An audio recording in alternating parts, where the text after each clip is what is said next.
An accidental encounter with a painting brochure at the bookstore contributed to a secret resolution made by a young artist abroad.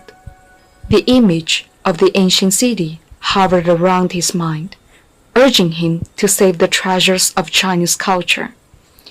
His persistence towards his resolution may be the core of the times. He is the first director of the Dunhuang Academy, Chang Shuhong. Despite the hardships, like firewood carts and ragged clothes, Chang pioneered blazing a new trail in preservation of cultural relics. Taking nothing but his warm heart, he built the National Dunhuang Academy from scratch and became one of the first conservationists of Dunhuang. He mocked himself as Grande of the Grotto. Accompanied only by brilliant grotto art, the frozen Great Spring River, sand-mounted furniture, salt and vinegar. Apparently, the tough conditions had naturally become the common memory of conservationists like him. The rise and fall of Chinese cultural relics have witnessed a nation's thriving. Upon the building of the Dunhuang Academy, Chang stands as a lighthouse, shedding his light on aspiring youth, steers them to join the conservation of Dunhuang, and cultivates them as the main force of preservation. 段文杰、石伟香、赵生良、樊锦诗.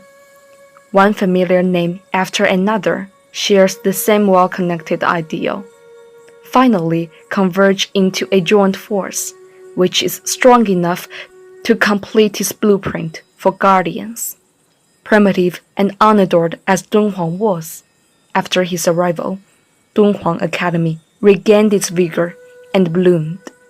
A brand new era of Mogao Grotto, or even Dunhuang, featuring conservation and inheritance, has opened its first chapter. Since the title of Dunhuang Palladian is so dazzling, we may sometimes forget that he is also an ordinary person. As the director of Dunhuang Academy back then, the responsibility on his shoulder was to lead all members of the institute to overcome difficulties. Therefore, no matter how petty things were, he always took a hands-on approach. He led people to preserve grottos, control sandstorms, defend against external pressure, and advocate the public to do charity by denoting grotto gates. So even though he left only 7 copies for Mogao grottos, he still holds the reputation of Dunhuang Palladian in people's minds. Protect, research, spread, and proceed Dunhuang culture. Chang's spirits have already been closely related to the veins of Chinese culture and have encountered new vitality in the new age. Today, Dunhuang is definitely the center of world's Dunhuangology, and it is also the perpetual spiritual destination for generations of guardians. In 1982, when 7-8-year-old Chang Shuhong was spending the rest of his life in comfort in Beijing, his house was filled with little bells.